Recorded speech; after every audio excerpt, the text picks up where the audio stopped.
আমাদের মনে কষ্ট, ব্যথা, বেদনা আছে না নাই? জোরে আওয়াজ দেন, আছে না নাই? কিন্তু আমরা আল্লাহর সাথে শেয়ার করি না। আমরা শেয়ার করি হ্যাঁ ফেসবুকে। কোথায়? ফেসবুকে।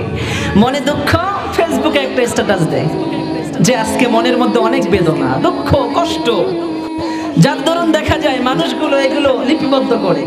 মানুষ জানে, জানার পর আপনার যখন বিপদের সময় শেষ হয়ে যায়, দুঃখের সময় পাড়ি দিয়ে সুখের সময় আসে, তখন আপনাকে এই কথাগুলো নিয়ে ব্যঙ্গ করতে থাকে। আছে না নাই?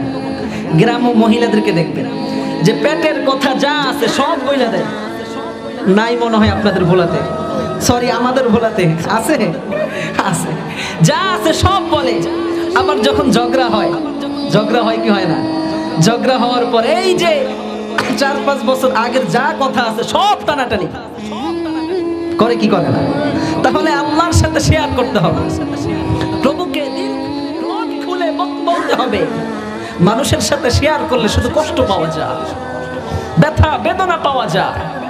মানুষকে মনের কথা বললে, দিলের কথা বললে শুধু কষ্টবিহীন কিছুই পাবেন না। সেজদা দেন, আল্লাহকে বলেন আল্লাহ, মনের মধ্যে বেদনা, আপনার দুঃখ কষ্ট সব কিছু দূর করে পারে একজন, তিনি কে? সব দূর করে দেবে। সেজদায় নত হন।